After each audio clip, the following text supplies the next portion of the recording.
Hello, everyone, and welcome to Side Project, our journey through some of today's middle-age health and wellness issues. I'm Julie Legal.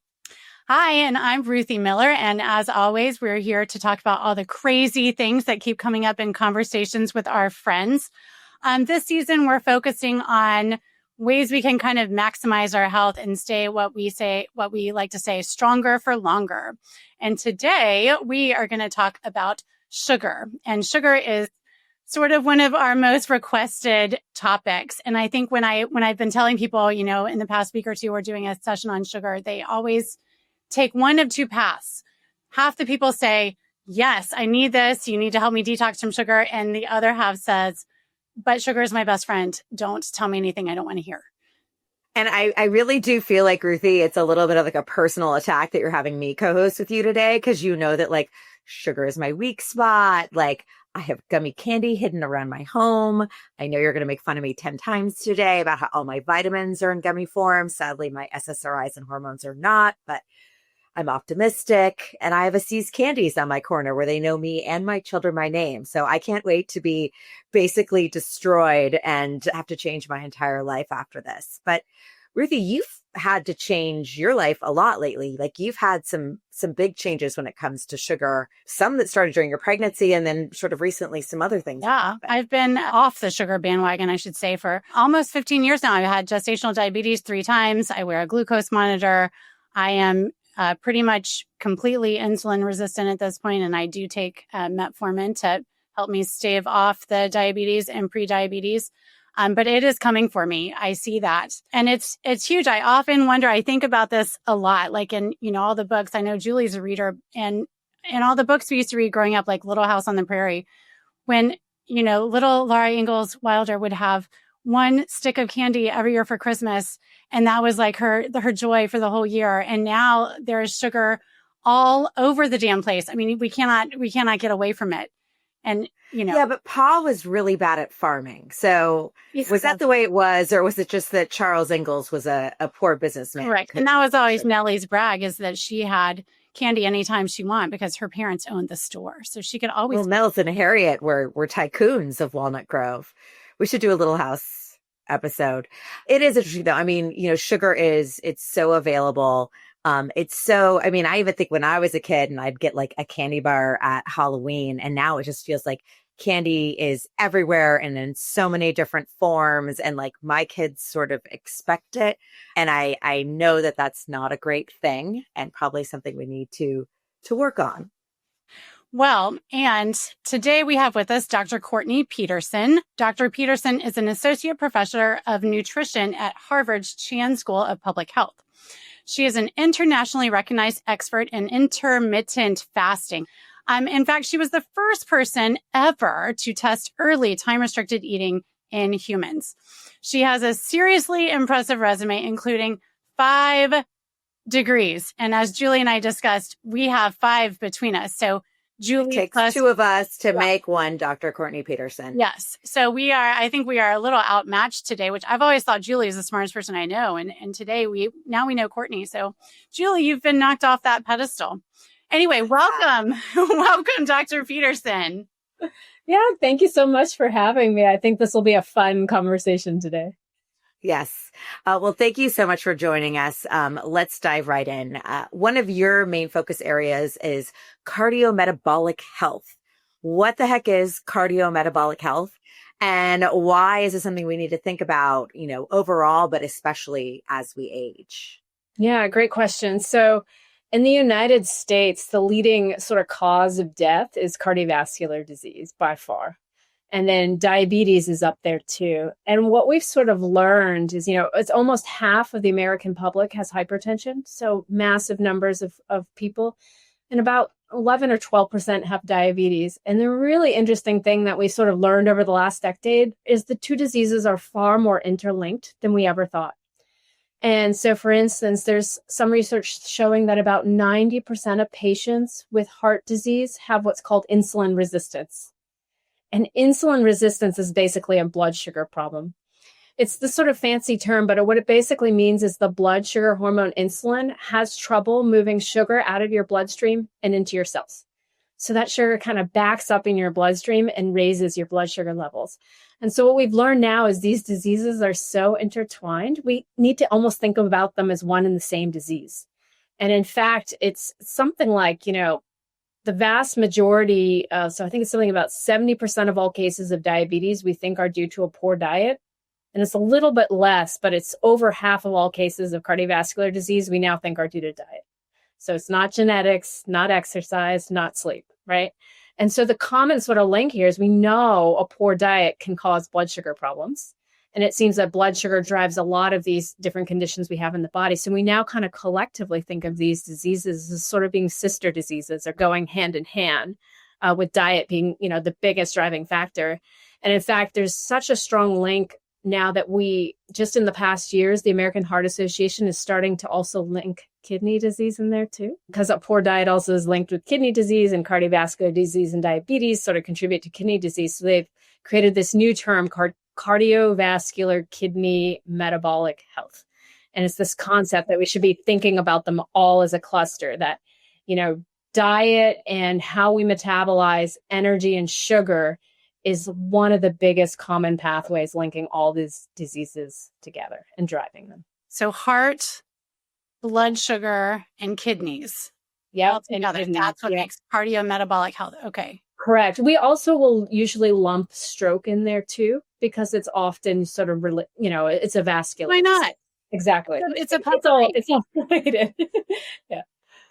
And you said poor diet, and I know like the topic today is sugar, but I just want to call out the fact that anti-inflammatory, keto, low fat, when you say poor diet, as a doctor in this area, what are the key things you mean? Clearly sugar is one of them, but what are the sort of hallmarks of a good versus a poor diet? Yeah, so great question. So one of the things we know is about, the average American eats about 50 to 70% of their foods as ultra processed foods. So those are things that pretty much everyone listening to this podcast would walk into a store and say, yeah, I shouldn't buy soda or the bag of Doritos or the Debbie's little mini cakes. So things like that are really easy for us to recognize as, bad foods. And then additionally, in the field of nutrition research, we also look at things like, do people have a sufficient number of healthy fats? Do they eat enough whole grains, whole fruit, either meat or another good protein source? And a lot of people are deficient in sort of these healthy food groups as well. So we kind of look at this holistically. It's not one factor versus the other. But, by and large, the American Diabetes Association right now says, there are multiple healthy diets, which I believe, and I think most researchers believe there are multiple ways to be healthy. But unfortunately, there are also multiple ways to be unhealthy, and lots of sort of poor food sort of choices in the store. And a lot of it's driven by convenience. Like a lot of these ultra processed foods, they're addictive. They also are shelf stable, so meaning they last for a long time on the market. And actually, the other sort of more insidious things these days, a lot of them are almost rebranded as healthier for you alternatives. So this is, I think, a newer trend.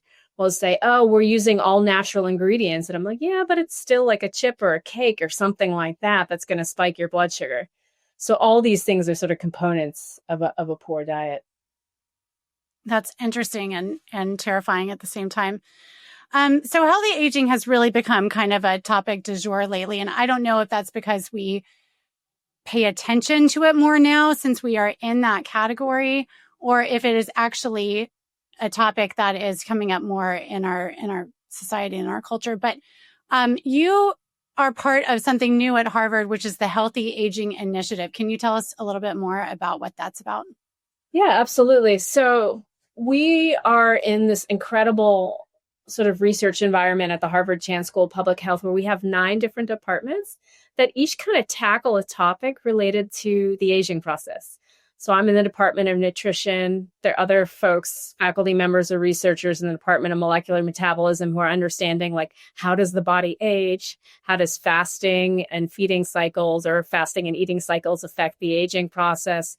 We have other faculty members or researchers in the Department of Environmental Health who are trying to figure out, how does air pollution age you? And there's some really interesting data there showing that, air pollution is actually the 3rd cause of death worldwide. And most people don't It's really high, especially in the developing world. So for instance, in Delhi in India, life expectancy in the average inhabitant is reduced by about 10 to 15 years. So, I mean, we're talking about staggering effects in some places. And then also exposure to like microplastics, which has become all the rage in research over the last year. And we're finding, microplastics and nanoplastics are associated with higher risks of heart disease, of dementia. So some really, sort of sobering statistics, but then there are also sort of social and sort of social or lifestyle factors, like how many friends do you have? How good are your connections? Do you volunteer or contribute to your community on a broader scale? And so all of us kind of are part of a big picture puzzle of like, how do we age well and live healthy? And one of the biggest developments of the 20th century is, sort of the development of hygiene. Has been this massive public health success where we've reduced the death rates. And so now most people are able to live to a much older age, live into middle age and beyond. And we think the next frontier now, because so many Americans have obesity, is figuring out like, how do we lower the risk of obesity, but also help people age in a healthy way? And there's so many influencers out there who sort of peddling supplements or saying, this one drug, metformin or rapamycin, will help you live forever. And we want it to be the voice of reason, which is like, here's what we actually know about healthy aging. Here's how you put together a good plan for yourself. And we sort of have this ambitious goal of we want to help people add at least 10 years of life to their lifespan. So, and what I mean by that is we want them to add 10 healthy years of life. So 10 extra years where they're free of disease and disability. And so that's this concept of health span. And so we have sort of two goals. So one is we want to start perhaps a YouTube channel or some way to get this information out to the general public to help people. And the second thing we want to do is obviously more research in this area so we can help more people. So we are trying to establish a new center. So if anyone is interested in either giving us advice for like, how do you want content? Would you want a newsletter, a YouTube channel? What topics are you most interested in? We'd love to have that information. And then second, if you also want to contribute either financially or in terms of time, please reach out. So we're definitely looking to start that center. And Laura Barnes in the Office of Alumni Affairs and Development is helping us with that. And she can be reached at lbarnes, BARNES at hsph.harvard.edu. Perfect. And we are happy to put all that stuff on our website too for anyone who's interested. And so getting more into that healthy aging conversation, let's go back to sugar specifically. How I feel like, when we're young, we can process sugar, or at least in my case, I could process sugar and now I cannot. So is that a common thing? Do our bodies, does it change how we process sugar? Oh, as we age? Absolutely. So yes, absolutely. So in younger adults, on average, about 10% of younger adults have type 2 diabetes, and the rates rise to about a quarter by the time people are of retirement age. And what we know is as people age, two things sort of happen in the body. So one, in your pancreas is sort of the organ in your body that produces insulin. So it becomes less good at producing insulin over time. And we call that insulin secretion, but your pancreas becomes less good at that. And then second, in particular, your muscle cells in your body and your liver become less good at reacting to insulin. And we call that insulin resistance or insulin sensitivity, basically opposite sides of the same coin. And over time, some of that we think is just due to the natural aging process. So there are a bunch of different theories of how we age. They're all really fascinating, but one of them is sort of this molecular damage theory of aging, which is over time, your body accumulates this molecular damage, and that sort of makes things less efficient in the body and effectively slows down your metabolism. But there's sort of other theories as well. So another theory is like maybe your circadian rhythms aren't as good as they used to be when you're younger, right? So we know as you get older and you hit perimenopause and menopause, a lot of people have sleep problems. And we know from research on sleep that when you don't sleep well, that raises your blood sugar levels. And then a third factor is what's really interesting. Women have estrogen. So this is a female hormone. And when they're younger, women have a very slight advantage in processing blood sugar. They're a little better than men. So on average, I would say by and large, on average, there are not major differences between men and women. But when women are younger, they're a little bit better than men at processing sugar in their bloodstream. Part of that's due to estrogen, because estrogen sort of helps with that process. But the other part is due to the way we store fat. So women, we're lucky. Our bodies tend to prefer to store fat in what are called our subcutaneous fat stores. So this is sort of like the fat that you can pinch on your body, so this is like your thigh fat or your stomach fat that you can really pinch. Men are a little unlucky in this sense. They tend to store more belly fat. And it's the deep belly fat that we call visceral fat. And we know that visceral fat, tends to increase blood sugar levels. And part of that's due to some inflammation that's associated with that visceral fat. But the punchline is they have the bad belly fat. So they're a little bit worse. But come the transition to perimenopause, to full-blown menopause, women lose that advantage. And in fact, there's some data that suggests that after menopause, they're actually a little bit worse than men at processing sugar in their bloodstream. And a lot of that's due to estrogen.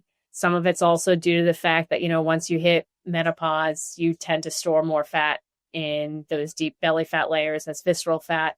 So we kind of lose our advantage as we get a little bit older. Yay, us. What I'm hearing is the whole stereotype of like stressed out, like women or like PMSing 20 somethings eating ice cream and candy. It's because we had this huge advantage. We were processing our sugar so much more effectively. Our bodies were giving us what we needed. That's funny. I heard women are lucky because we store fat in our thighs. And I was wondering, where are we? I know that. I carry my weight like a man, but I never realized like I carry my weight in my belly. And I always thought that meant I had the man disadvantage. But you're saying since I can pinch mine, it's not as dangerous not as bad as my husband's belly that is not as pinchable. Correct. So if you're more pear-shaped, we think of that as better fat to have. I'm not. I'm an apple. The hip fat. And then second, if you don't have the pear shape, then the next best is that subcutaneous pinchable ab fat. And then the deep fat. I'm Humpty Dumpty on stilts. It's not great. And I was like, great. It's not attractive and it's the less healthy way to be fat, but it's pinchable. So crackpot. And the other thing, Julie, you alluded to, stress is such a big one here. So when your cortisol levels, cortisol is a hormone that your body produces. It's involved both in stress. It's also actually part of your circadian rhythm. So it's a little more complicated. It's not quite as straightforward as you hear, but in general, higher cortisol levels mean more stress in the body. And we know when cortisol levels are raised, which can be either because you have a lot of stress at work or at home, or even if you just have an infection, that raises your blood sugar levels too. And so I think for a lot of us, some of the aging process is just we have a lot on our plates, right? Dealing with either kids or our parents or both at the same time. And so that's another really important factor. Yeah. This is all very sobering. Talk to us about sugar, because I think another thing we hear a lot is like, well, there's different kinds, like, high fructose corn syrup, bad, but just use honey or maple syrup or agave. Like, is there really a difference in how our body reacts to these, or is it all the same? Yeah, absolutely. So there is a difference in how we react to some of these sugars. And I think, just to take the story back, 15 years when I started in the field of nutrition research, low-fat diets were all the rage. And probably most of our listeners could remember that. And why would anyone want to study a high-fat diet? Our high-fat diet's terrible. We need more snack. As many Snackwell cookies as you want, and you'll live forever. Exactly. And if you probably remember the food pyramid from the 90s, like eat like 6 to 11 servings of grains. I remember I was like, gosh, that's so many. I'm going to have to eat more grains. And fast forward many years, and we now realize, not all fats are bad. There are good fats and bad fats. And I think, ironically, we have swung to the exact opposite extreme, which I think is also just as wrong, which is we think a lot of people think all carbs are bad. I don't think that's true. I think there are good carbs and bad carbs. And so the question is, what are the good carbs and what are the bad carbs? So I think, so from what we call epidemiologic studies, so these are studies where you go and ask people, like, what do you do? What we see pretty clearly is, in general, whole fruit is good for health. Fruit juice is not. And what kind of sugars are those, though? Is that like glucose, sucrose? What are those? Those are like natural sugars. Right. They're natural sugars. So there's sucrose and fructose are the most sort of a common or most important sugars that are involved. But they're also accompanied by a lot of phytochemicals or plant-based nutrients. So we think they're good. And I'll come back to that in a second. But we very clearly, I mean, if you separate out fruit juice and whole fruits, we very clearly see a signal that fruit juice raises your risk of diabetes and whole fruit lowers it. And in fact, there's even data suggesting that people with type 2 diabetes who eat the most amount of whole fruit have a 90% lower risk of dying, which is massive. So that's exciting. Yeah, so really exciting effects. And then legumes or beans, they're fantastic. We've sort of always known that. There's never been any controversy there. And whole grains sort of consistently are shown as beneficial. Now, I actually think the story with whole grains is more nuanced. So it's pretty funny because most people who study low carb diets thinks, whole grains are the devil. And then a lot of researchers who do these epidemiologic studies say, well, they always come out as good. I think it's more nuanced. I think some whole grains are good and some are bad. And a really simple way to think about it is when you grind whole grains to kind of a flour or a pasta, so into sort of a flour form. So I'm talking largely about pastas and breads. We see about the same blood sugar response, whether you're eating a refined grain or whole grain. And the reason for that is when you grind it to such a fine flour, your digestive system can absorb it really quickly. And so it kind of spikes your blood sugar level. And that's bad, right? You want your body to work harder to digest. Correct. We want that sugar to hit your bloodstream more slowly. So we don't want the spikes and the crash, because what happens is if your blood sugar goes up rapidly, you have to produce a lot of insulin, and then it can come down and crash, and then you're just starving and you want to eat more. So we think it both stimulates you to eat more as well as messes up your blood sugar long term. The interesting thing is if you grind beans to a flour or if you blend fruit into like very fine particles, we don't see the same exaggerated blood sugar response.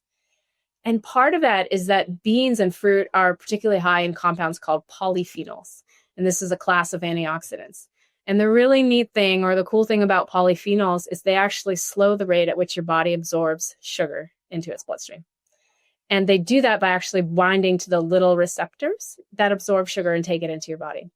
And so for these types of foods, you get a little bit of a blood sugar spike, but it's not really a big deal to eat, So these days, for instance, they're even pastas made of chickpea flour. Oh, yeah, I was just going to ask. Yeah, and we don't see the big exaggerated blood sugar response like we do with the whole grains turned into pasta. Even like whole wheat pasta. I mean, it would be kind of like a regular pasta is the worst, and then whole wheat pasta might be slightly better, and then chickpea pasta and the like might be slightly better than that. Correct. Yes. Yeah, exactly. And so my best guess is whole grains, like in the form of like a slow cooking oatmeal, are good for you. But if it's an instant oatmeal, or if it's a pasta or a bread, then probably not so good for you in the long run.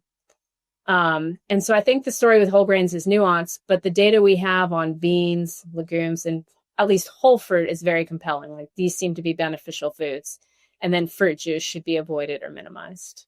And then I'm hearing, go ahead. I was going to say, I'm hearing like smoothies. Like I make my kids a lot of fruit smoothies. Yes. Grinding up that fruit is not the equivalent of giving them juice. It's still getting those benefits. Correct. From fruit. Correct. Plus you have the fiber, and that's going to feed the good bacteria in your gut. That's really important. And then the fiber fills you up faster. So there are all kinds of beneficial effects. And one of the really cool things about the fiber is it feeds the bacteria in a way that they produce something called short chain fatty acids.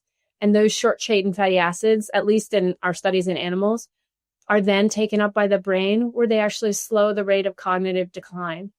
So these are the kind of really cool links that we have between diet and your health. We can show that at least in animals, we can show that by eating more fiber, we can actually improve brain health. So these are the kinds of really cool connections out there that we're learning about. Wow. Short chain fatty acids is actually Ruthie's and my band name.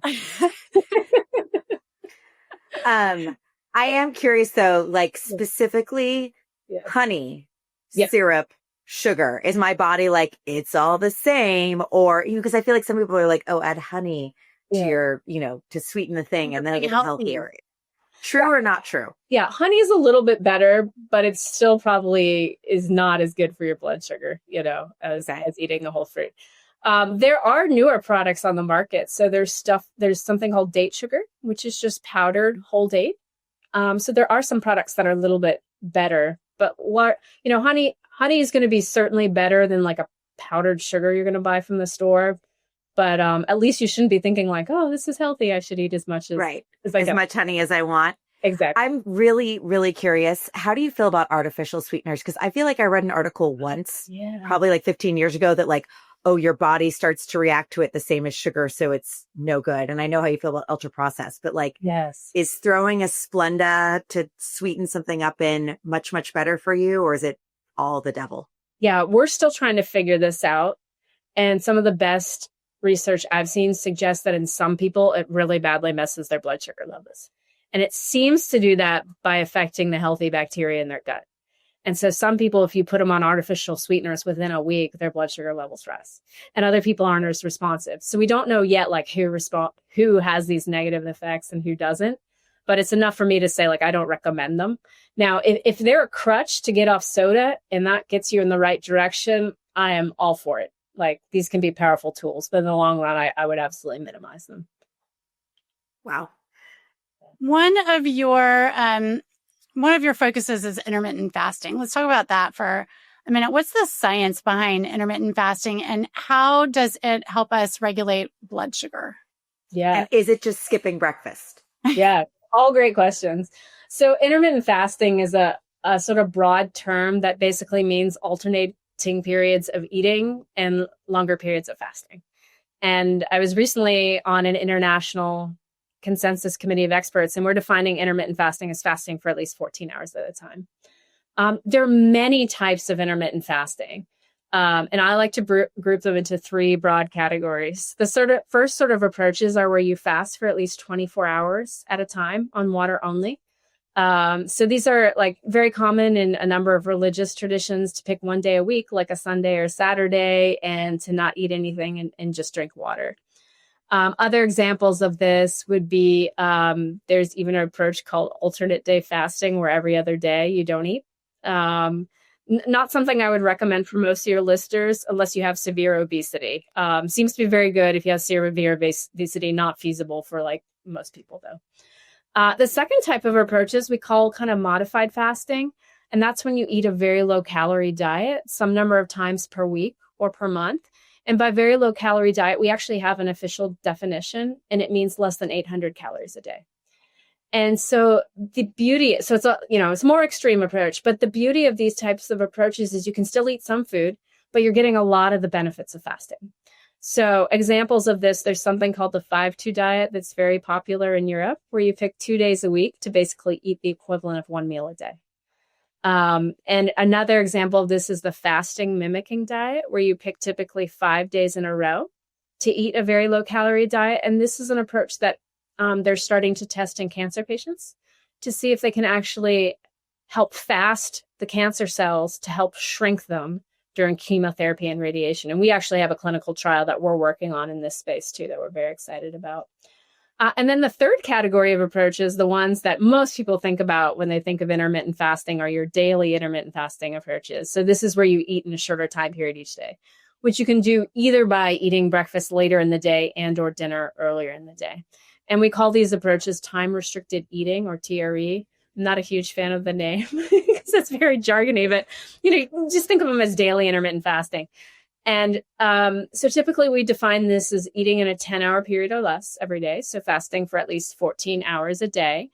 And the really interesting thing is we're finding, I'd say in the last year, it's become clearer that we're starting to find like there's I don't want to say a magic threshold, but there's a threshold where we really start to see benefits.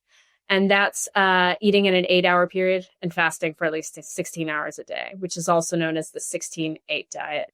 So we now have very good data suggesting that doing the 16-8 diet does help people lose weight.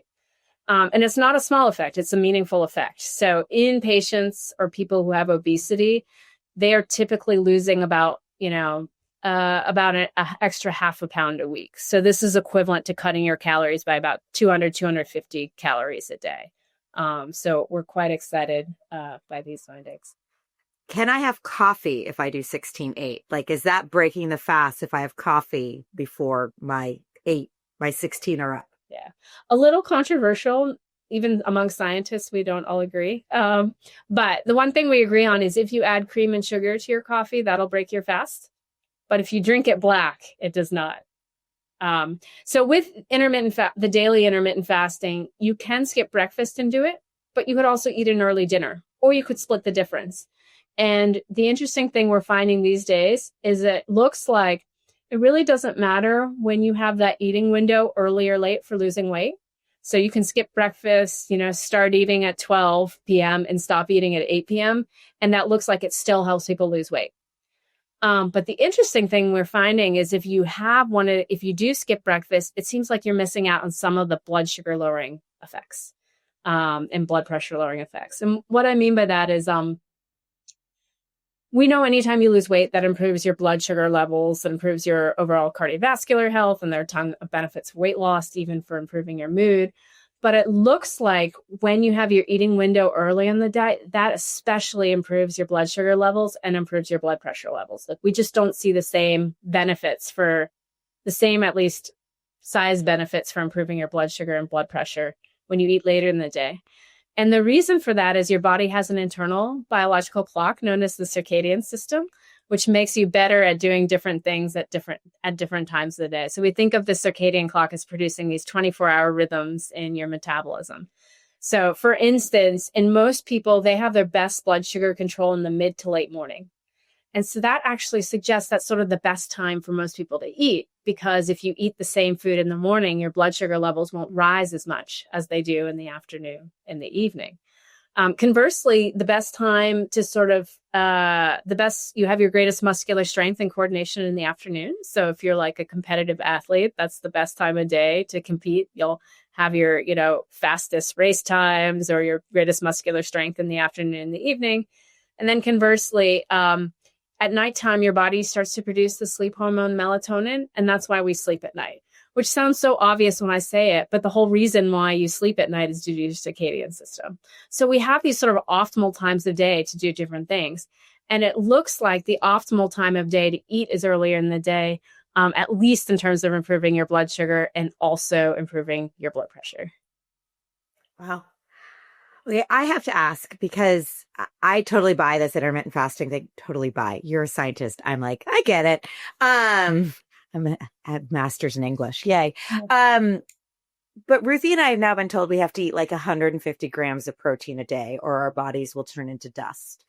Yes. How do we intermittent fast and hit these crazy protein goals? Or is this like, these are two different philosophies and we have to pick one or the other? Because, I want to be strong, and I want my sugar to be right, so my brain and my body don't. You want to be strong so we can engage in our foot race in the afternoons, the optimal time for athletic endeavors? It's my optimal nap time, but maybe I should start trying to do my runs in the afternoon. Maybe I'd be a little faster. No, but seriously, like, how can I get in that crazy protein goal in 8 hours with 800 calories? Like, how do we do that? Yeah, great question. So in general, when we do most of our intermittent fasting studies, we actually counsel people not to eat a fewer number of meals per day. We say, keep eating the same number of meals, just eat them in a shorter period. Some people say skip meals, but there's data suggesting that your body's ability to absorb protein is better when you don't skip meals. So if you're eating like only 1 or 2 meals a day, there's some concern, like maybe you're not absorbing as much protein as you could. So generally, we'll recommend something like still keep with 3 meals a day. You might be fine with 2. We just don't have good data on that yet. But certainly with 3 or 4 meals a day, or if you have snacks, that's better. So just take what you're currently doing to shorten your time between when you eat, and that'll be helpful. Now, they're totally compatible. Like, you can do both. So the good news, there was some concern for a while. Is intermittent fasting, is that bad for your muscle strength or your health? Could you potentially, because you're fasting longer, could that mean that you lose more muscle mass?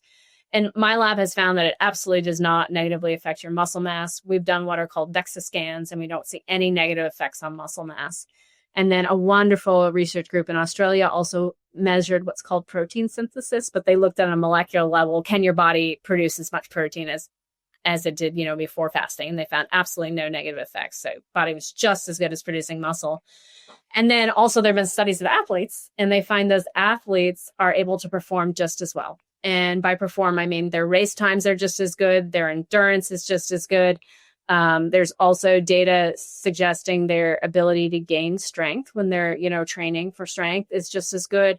Their muscle cross-sectional area is just as good. So across the board, we don't find any negative or positive effects. It's just the same. So your body's amazing. It sort of adapts to whatever you do.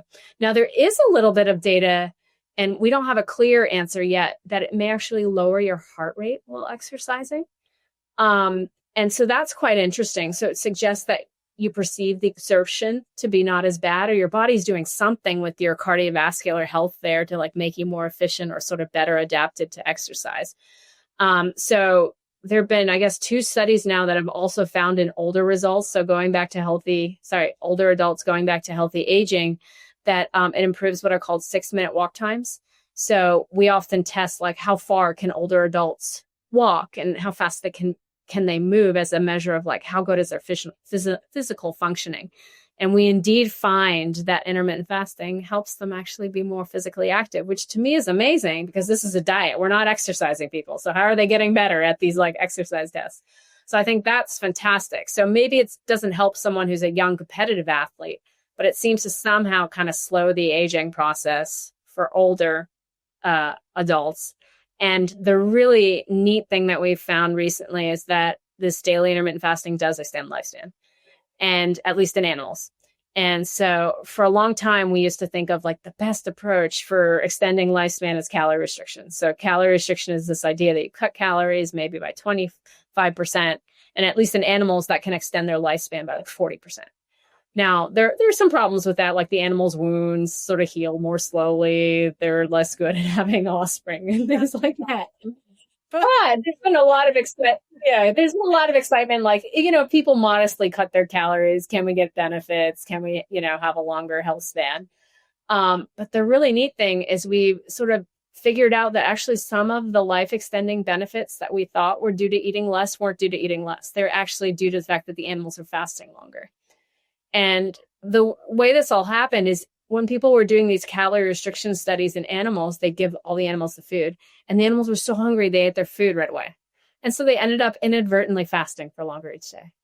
And so the recent development over the last decade is people said, okay, let's separate. Now that we know that the calorie restricted animals are so hungry and they're fasting longer, let's figure out how much of the life extension benefit. So give them a pellet an hour versus all the pellets at once. And is it the same effect? Exactly. It's the same number of calories. Exactly. And at least 2 studies actually suggest that the daily fasting periods are more effective at extending lifespan than eating less. So I think that's actually phenomenal news for us, because that means we don't necessarily have to, starve ourselves or be hungry. Like we can just do intermittent fasting and get the same benefits. And at least one of these studies, the animals didn't weigh any less than the control animals. So you don't even have to lose weight. You could say, I just want to do intermittent fasting for healthy aging. I don't need to lose weight. And so to me, that's really exciting. And the interesting thing is the way in which intermittent fasting extended lifespan is it increased a process called autophagy, which has been all the rage also, among influencers. But autophagy is this process of recycling damaged and worn out proteins. And what we found is intermittent fasting seems to dramatically increase autophagy. And if you prevent that increase in autophagy, intermittent fasting does not extend lifespan. So what we now know is intermittent fasting is extending lifespan by sort of improving the body's ability to rejuvenate itself, which is like this very cool, neat picture. Interesting. I've never heard the term. Yeah. Is that with an E or an A? It's with an A. It's with an A. It's PHAGY. So autophagy. Yeah, clearly, So Julie, you're not following the right influencers. No, we are not. It's really interesting though. I really honestly always believe that intermittent fasting was just a fancy way of tricking us into eating fewer calories. So my brain has literally exploded that this is really not what it's about at all. It's really about the period of fasting having all these benefits. Well, I heard Dr. Peterson speak on a panel this summer, and she spoke, gave some of this information on intermittent fasting. And so I have been doing this since July, and I do it most days, not every day because, sometimes life happens, but I have really noticed a difference. I have, in fact, dropped a couple of pounds. I feel stronger. I feel more energetic. I feel a lot more energy in the morning. I'm not a morning person, never have been, but I do feel like it has helped me in multiple facets of my life. And so I do it now whenever possible, and I do keep that 14-hour window, I try to eat at 5 or 5:30 and then not again. And I think that's really what helped. Like no late night snacks, no like, oh, here's my family eating dinner, so I'm just going to eat some of their leftovers, whatever. And then I don't eat in the morning until 9 or 10. Yeah. And I've been feeling great. And some days I go longer. And so 2 enthusiastic thumbs up from me. Yeah. And I'll say it's both. I mean, so a lot of the critique, which, I don't really see it or shouldn't be taken as critique, is like, oh, intermittent fasting is just a fancy way to lose weight. It's like, well, weight loss is hugely powerful for your health. We even find that among healthy people who are already at a good BMI, if they lose a little bit more weight, their body tends to rejuvenate. But it's also like one of the things that my lab is really big on is we want to know what are the effects independent of whether people lose weight. Because that's sort of where the magic is. That's what tells us, like, is there something special about intermittent fasting, or is it all just about the weight loss? And so we've pretty consistently seen that it improves blood sugar. And the really interesting thing, I mean, we thought, well, maybe the intermittent fasting improves blood sugar because you have a longer fasting duration. But for us, we found there are actually 3 factors. 1, it is the longer fasting duration. 2, at least a lot of the studies we do, we have patients eat earlier in the day. We find eating earlier in the day lowers their blood sugar. And the 3rd is actually having a bunch of meals in a row is actually, you get this extra blood sugar lowering effect. And I think what's happening is if you eat one meal and say, 3 to 4 hours later, you eat your next meal, your insulin levels have not returned to their sort of low fasting levels. And so if you start eating the next meal, you have extra insulin in your system. And so it prevents your blood sugar from spiking as high. Oh, that's interesting. We call that like a second meal effect, but you get to like blunt your blood sugar response at the next meal.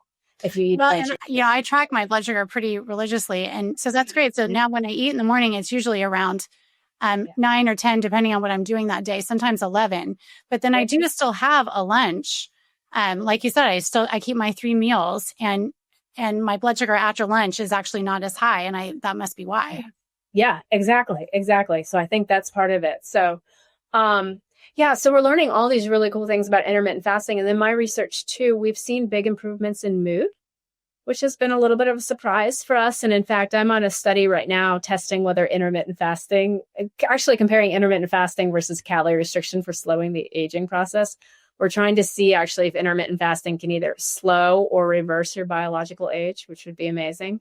And in that particular study, we're actually finding that intermittent fasting improves your mood more than calorie restriction. So even though you're losing less weight, your mood just dramatically improves. Well, I do not think calorie restriction improves mood. I mean, well, in general, I don't know. Fitting in those skinny jeans might, but a lot of people are so excited about the weight loss that we do see some improvements in mood. Like generally, it's worth it for most people. But the intermittent fasting, they're losing less weight, but they're way happier, which is super neat. Okay, you've changed Ruthie's life with intermittent fasting. I am, as I described at the top, a total sugar addict. I have Swedish gummy candy hidden in my home. I take, again, every vitamin I can, including my melatonin in gummy form.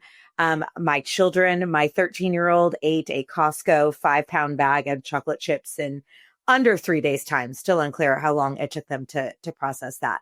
So we are clearly a family that needs to maybe not completely detox, but reduce the sugar. So what advice do you have for people who are looking to reduce or, God forbid, get rid of sugar from our lives? Yeah, absolutely. So great questions. So if you're just having a little bit of sugar, like, in your gummy vitamins or something like that, or a couple squares of dark chocolates a day, I'm not worried, all power to you. Right. But it should be something like less than 5 to 10% of your calories. And I think also there's going to be a small fraction of listeners for whom even a small square of dark chocolate might snowball. And so maybe, a small fraction of people are going to be like, maybe they need to avoid it more often, but on a daily basis, a little bit of sugar, not going to hurt anyone. I'm more worried about the 90% of the rest of your diet. So if you are nailing that, you're doing amazing. Because the biggest thing is those ultra processed foods. There's a study showing that if you eat a diet of ultra processed food, it stimulates overeating by about 500 calories a day, which is massive. So it's the number one top thing you can do is eat whole foods, by and large. Really simple advice, but really true. And then for sugar, let's say you are like, oh gosh, I am having too many sodas a day or things like that. So the biggest thing I would do is try to get you on higher fiber foods to start, because we want to start regulating your blood sugar levels. And, among the best are going to be probably beans will be the most helpful, but also whole fruit is good, and the good whole grains, and then healthy fat. The exact ratio of these good carbohydrates and good fats, we don't really know the answer yet. Everyone has their own opinion. So, any ratio of these healthy fats and healthy carbs, I think is gonna do well by you. Now, the interesting thing with detoxing from sugar, really important for people to know, you can't do it in a day. And the reason for that is we find that when people eat these processed foods, they kind of stay in their system for a few days, and it actually affects the bacteria in their gut. And so it takes a while for that bacteria to come back to normal. And during that detox period, it's going to be hard because you are still having some of those blood sugar swings, et cetera. So for instance, in our research studies, we'll often do a blood sugar test where we give people about 300 calories of sugar. And we have to do them to measure like, hey, do they have an improvement in their blood sugar? We often find for a few days after that test, their blood sugar levels are higher than they should be, right? So I think it takes a while to come off these foods.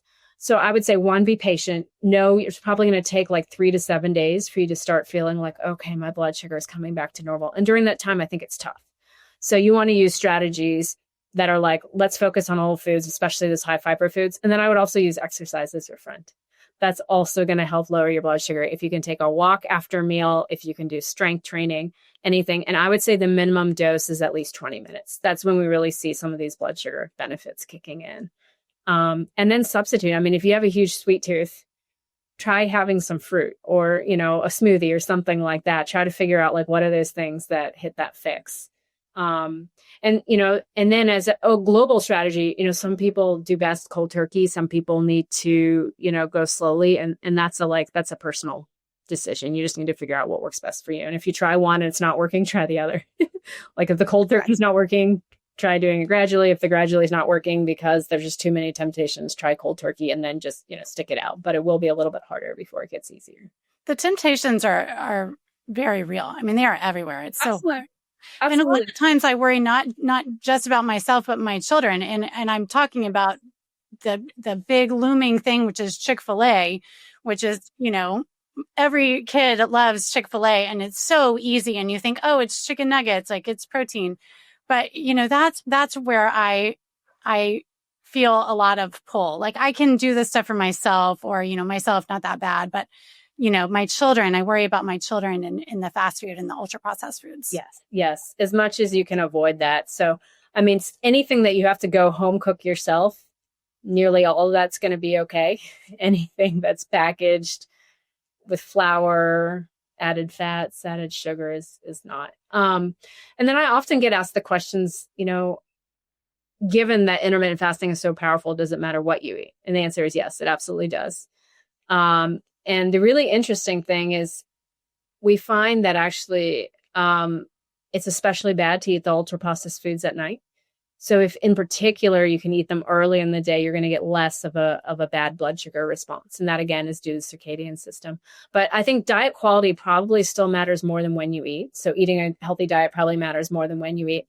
And then among strategies for when you eat, so a lot of people are like, I can't do the intermittent fasting. What should I do? What's your advice? So I like to rank them and then say, pick what appeals most to you.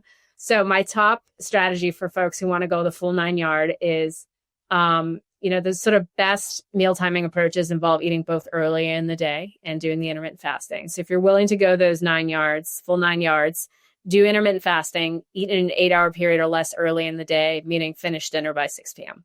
And if you want to go even further and push that to the limits, have at it. That's awesome. A lot of people say, absolutely not. That sounds terrible. And the good news is, let me just say, you don't have to do that every day a week to get benefits. We find that if you do it at least 5 days a week, you'll get benefits, which is huge. Because most people are like, well, I go out to eat once or twice a week. I want to have fun. So if you're willing to do that, that's amazing. My second recommendation, if you're not willing to do that, is to actually follow the old adage of eating breakfast like a king, lunch like a prince, and dinner like a pauper. And the beauty of that is you can still have dinner at a normal time. You just make dinner your sort of lightest meal of the day. So that could be your salad meal or your vegetable meal, etc. And what you're doing there is, yes, you're not doing intermittent fasting, but you're eating in alignment with your circadian rhythms. And that in turn lowers your blood sugar. So there's really great data showing that eating early in the day lowers your blood sugar. So very clear data on that. And then third, if you're like, I just can't eat early in the day, I can't do it, then I would say my third choice is, okay, skip breakfast, do the intermittent fasting. You're still going to get the weight loss benefits. And that's amazing. And then if you still say that's still too much, I don't want to skip breakfast and eat, say, between, noon and 8 p.m., then I'd say just move dinner earlier in the day and or make it your lightest meal, like, or have a simple rule, like I will eat dinner like 3 to 4 hours before bedtime. So I hope there's something there for everyone. And then, rinse and repeat and figure out what works best for you. Perfect. Well, and I think that's a great place for us to kind of stop this conversation and try to internalize all these great tips for how to break our sugar addictions and live healthier, stronger lives. Thanks to Dr. Courtney Peterson for joining us today. As mentioned, Dr. Peterson's lab has been sort of hit hard by all the ongoing public sagas between Harvard and the public grants and funding. So we here at Side Project are going to make a donation to Dr. Peterson's lab. And if anybody else would like to do the same, we will put that information on our website for you to do so. So you can find that and a recap of everything we talked about on our website at sideprojecthq.com. And we will see you all next time. Thank you.